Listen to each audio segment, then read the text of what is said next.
and welcome along to the start of a brand new season from this FM21 story, The Head Coach with me, Daniel. It's part 38 today and we are back to start season 5. And my word, is it an important one. We've got a big transfer special, loads going on with our director of football, who's decided to be active again. We've been quite lucky, perhaps done a little bit too much if anything in the window, but certainly bolstered the squad ready for potential European football. And of course, he's trying to get us closer to trophies. And having a big squad with good quality is the best way to do that. So we might have another Pat Nevin, another Jay Hurd on our hands. And you can judge the work he's done for yourself in a minute. But firstly, if you are looking forward to the new season, our first full one as Hibernian manager, and you are enjoying the series so far, please do put a thumbs up on the video. Subscribe down below for daily FM21 content from 2 long-term stories. This one and our Build a Nation with Bangor City rotating every day at 3:30, plus 2 live streams a week from Dundee United, and much more across this channel and the podcast in the eye above too. So I hope you're looking forward to the new season. We've got a game against Aberdeen which we'll also play today. But the most important thing is transfers galore. So let's go and take a look at the action, shall we? And we start as always with released players. So Jamie Murphy was apparently out on loan from us. He's now left the club as well. But the 2 that were involved in the squad slightly towards the end of last season, Hayden Coulson, who has now gone on to Motherwell, another side in the top tier, I believe. Or did they go down actually? No, they went down last season, so he's playing in the 2nd tier. Wes Burns also left. He was a backup for us. And wow, he's a regular starter at today's opponent's Aberdeen. That could be interesting. We'll certainly take a look at that in a moment. But let's go on to the ones that have come in and out of the club, because there is a lot of people to get through. So we start with the end of last season first, and 2 players that leave the club and 2 that come into the club. So the 2 that go out are Phil Scott. He's an 18-year-old who was sold on to Hamilton. Or did he go for free? It was a free agent deal. So a decent finisher, didn't have much else and didn't have enough potential. So he's gone to play at another club. He's a breakthrough prospect. He's nowhere near their first team, but certainly got a bit of talent. So we wish him all the best. The big one though, and the surprise, is Yannick Toure. He was unable to get his work permit after the Brexit meant his settled status had gone. And he's moved to St Gallen, and that's over in the Swiss League for 6.75 million. A massive deal in the grand scheme of things. Would have certainly been a part of our squad, but got 1 goal in 18 before we joined. 9 in 34 for Salford, and not much elsewhere. So I suppose, for the quality he's shown and for the goal record he's got, we've got an exceptional deal. So we've got to praise the director of football there. We'll take a look at the 2 ins on that side in a minute, as well as the big long list on this left side here. But let's go through the rest of the outs first as we work through the window. Tony Springett, a reserve player last year, gone out on loan to Barnsley for 16.5 grand. They're paying most of his wages as well. He's a winger and we don't use wingers, so I completely understand it. He was already very frustrated and unhappy because he wasn't involved in the squad in the back end of last season. So the director of football's moved him on, that's fair enough. The one we're slightly sad about, but we did sort of see coming, was Sabat, the number 10, who left to Sturm Graz. He's gone for 4.7 million. But let's be fair, he was 1 appearance away from us having to pay out nearly $500,000. And he was 29, not in our starting 11. It's not a bad deal given that, is it? He was a backup player. They've got nearly 5 million for him. So we're talking, with the Toure deal, about £14 million bought in. And we've spent, what, 300 grand? The other 2 were frees there. So a massive profit. Markel Ex-Tiberia, the other one that wouldn't get a work permit. He's gone for 425,000 to Maritimo in Portugal. Bit of a shame. I would have liked to have had him back. We're still a little bit short at right back, really. Liam Palmer's been on the wage bill despite being on the transfer list since we joined. He's rejected countless moves away because they won't pay as much. So we're still relying on Sutar pushed out from centre-half and probably Mark Flynn as the backup again. So as a result, we're sad to see this one leave. But if he's no work permit, it makes sense. Now, with a new goalkeeper joining the club, who we'll of course meet in a moment, Vaclav Hlaki has left the club. Now, he was a pretty average goalkeeper, but on the last kick of the season last year from Barry Daly, made the save that got us in the Europa League. So will be remembered fondly. Leaves for 1.4 million to be a backup at Aston Villa. Signed for just under $1 million the year before. I mean, it's a chance for him to be in a Premier League squad. He's going to earn massive money, 14.5 grand. We can't begrudge him the move. So fair play to the director of football for accepting it. and he's got us a stronger replacement. So no complaints. It's not anyone coming in, but Gunnarsson did get his work permit, so we'll go and meet him again in a second. A couple of players we signed in the summer, I think they were one signed by the head of youth development in the younger teams. So Katia Bamba, he's gone on loan to Forest Green. Cody Collins was signed on a cheap in January. He's gone over to Morecambe, so he'll go and get some football there. Callum Sullivan was at the club already. He's gone on loan to Stockport from the youth team. Not a great player in truth. Jordan Jones, back from long-term injury at the end of last year, has gone to Victoria Pelsham for around £1 million. Considering again a winger in a team with no wingers. Wasn't good enough to cut it as a striker, wasn't strong enough as a number 10, and isn't good enough technically.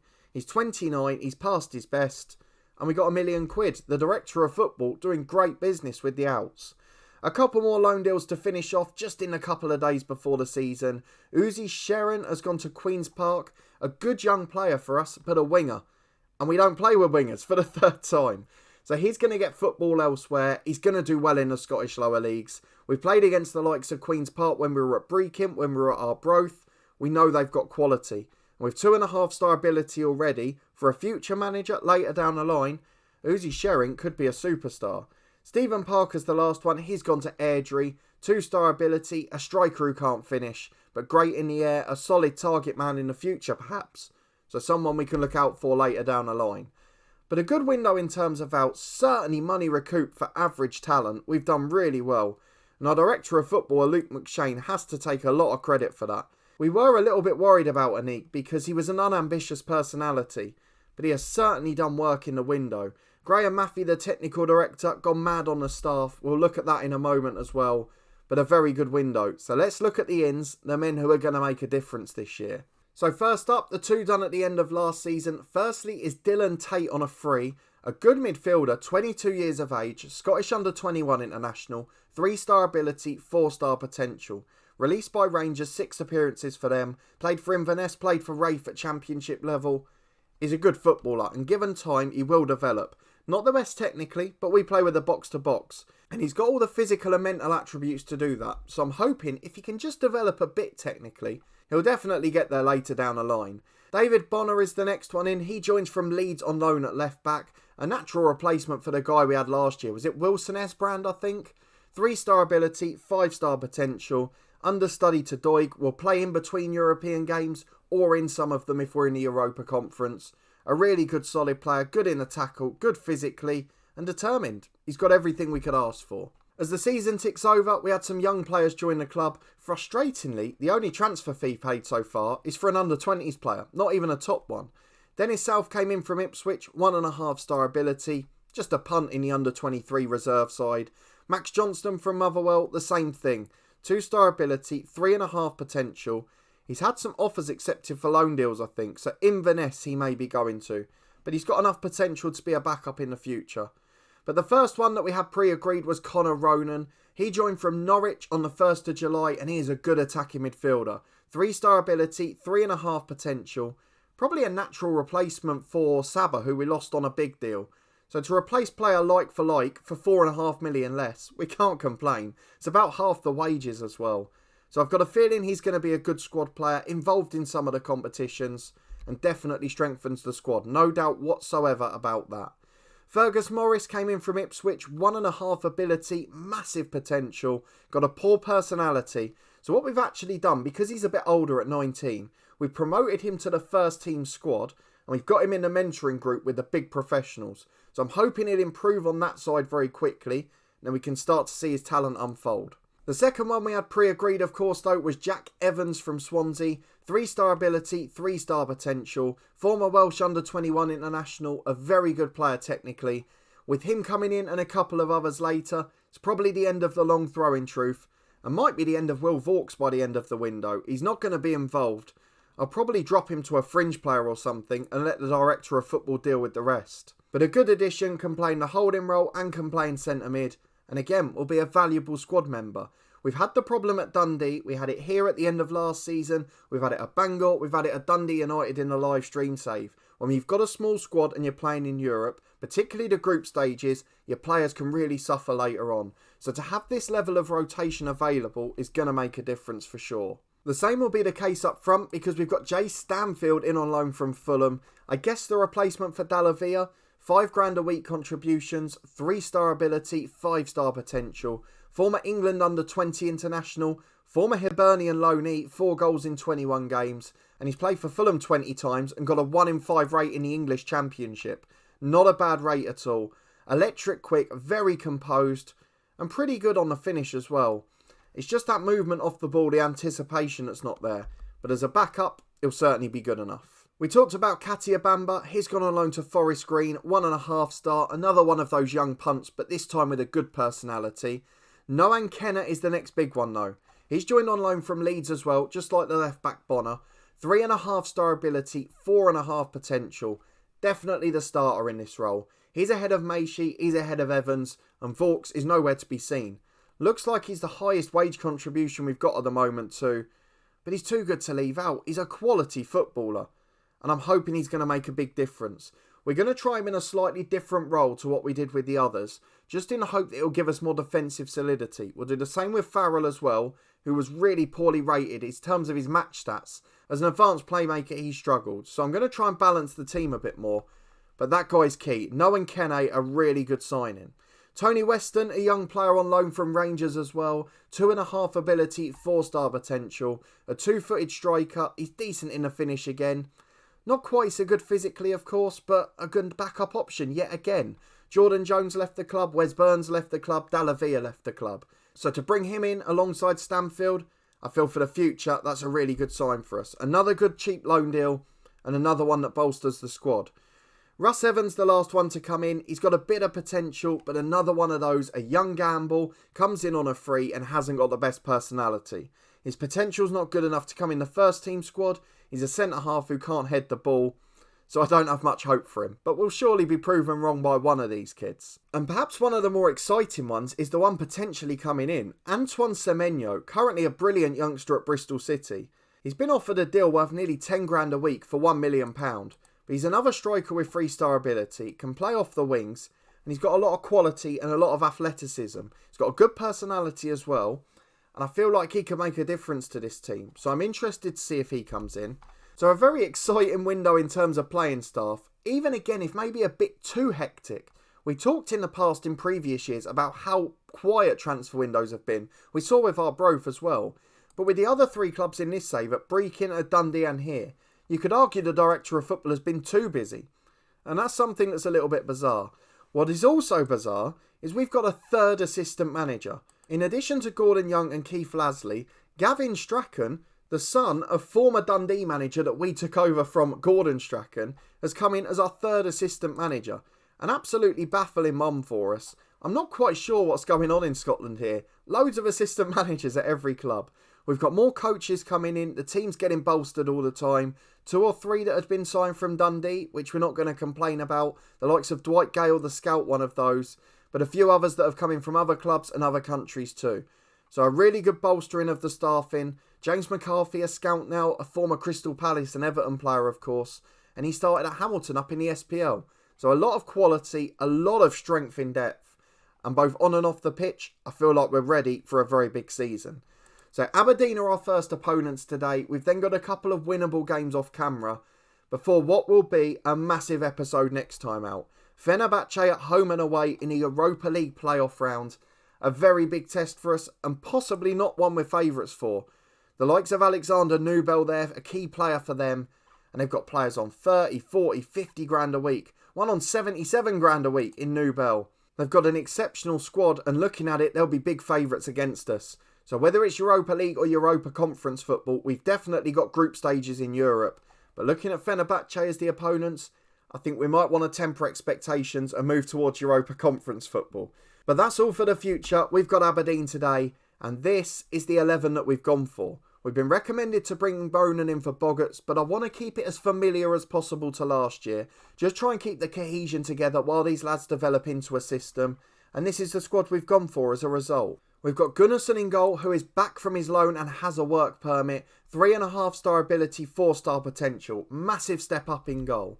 At the back, we've got Souttar, Dunt, Porteous and Doig, the same as last year.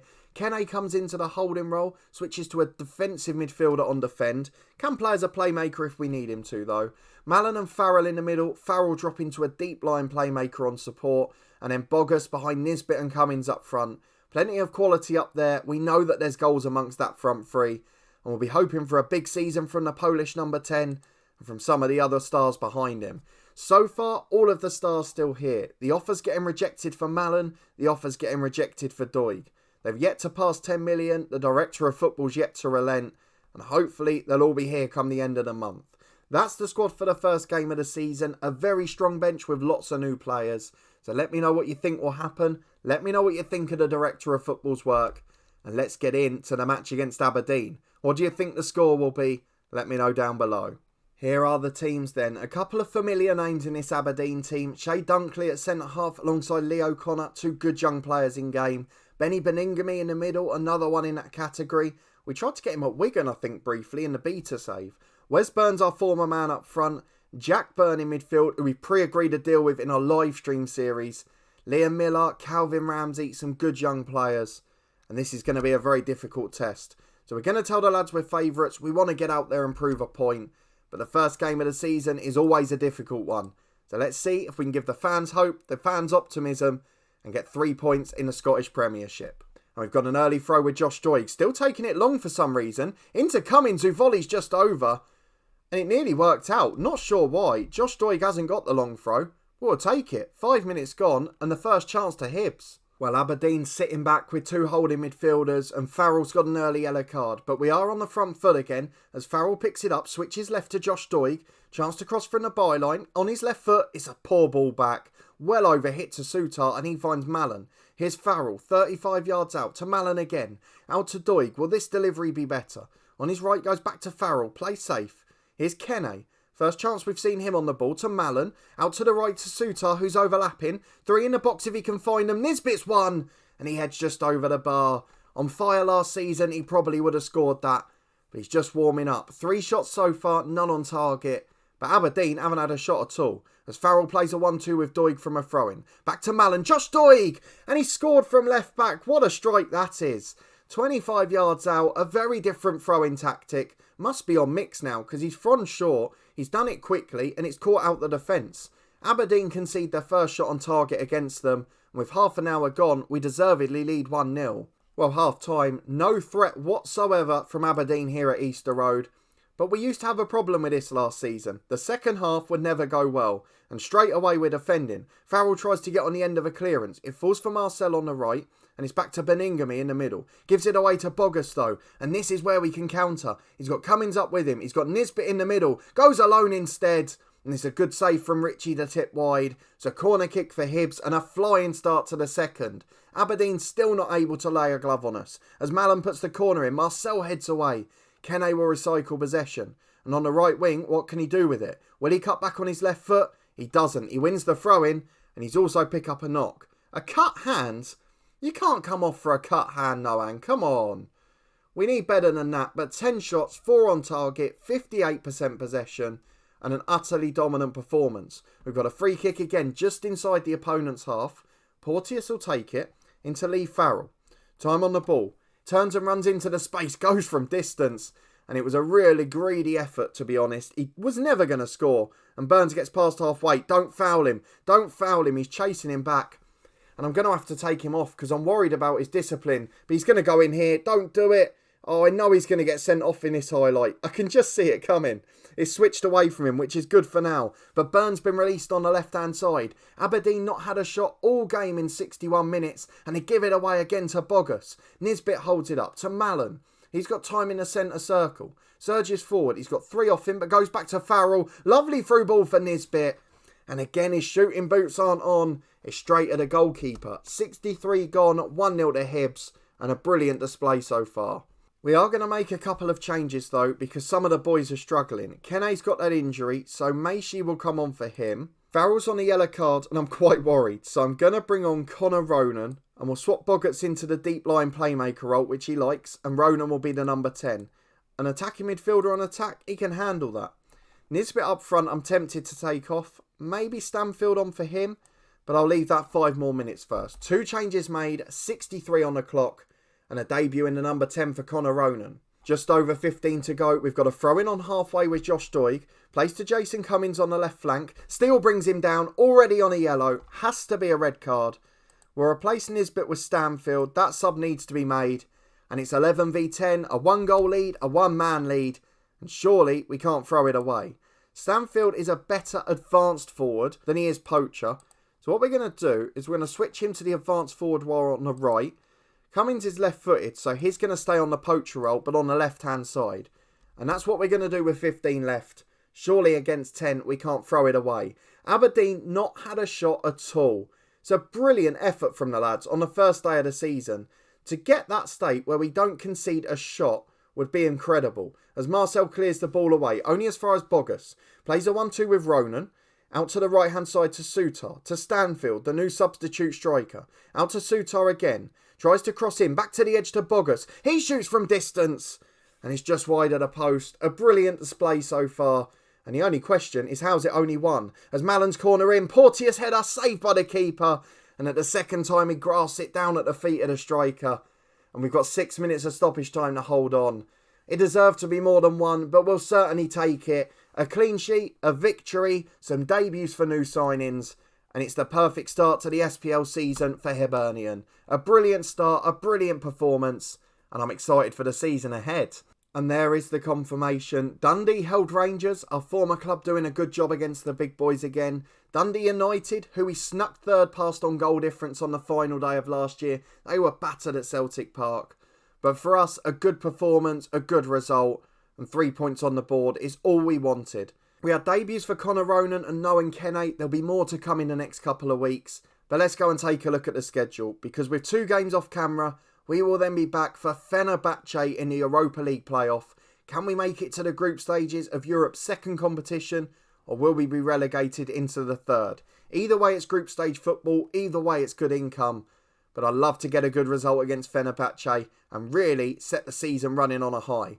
But a good start to the season. I hope you enjoyed it. If you did, please do put a thumbs up on the video. Let me know in the comments what you thought of the signings, what you think of the Director of Football's work. There's a risk with Semenyo and some of the others he's been trying that we could get to the stage where he's oversigned players. But for now, we're very happy to have good squad depth, good players, and certainly what's looking like a good squad for the season. So hopefully you agree. Let me know in the comments if you do. If you want to stay up to date and find out how we get on this year, will we finally get that move abroad to an English club or potentially overseas yet further? Please do subscribe down below and turn that notification bell on. You'll get alerts as daily content releases from 2 long-term stories. This one and our Build a Nation with Bangor City. There's 2 live streams a week from Dundee United and loads of football content over on the podcast channel. So if you've missed any of the action, you can catch up with all the playlists in the eye above. But a massive thank you for watching, for joining for the transfer special. I hope the performance was as promising for you as I found it watching here. And fingers crossed we can build on it. Big games to come in Europe, a big season domestically. Let's see if we can really push on in this save. I'll see you next time to find out if we can, as we play Fenerbahce for a place in the Europa League.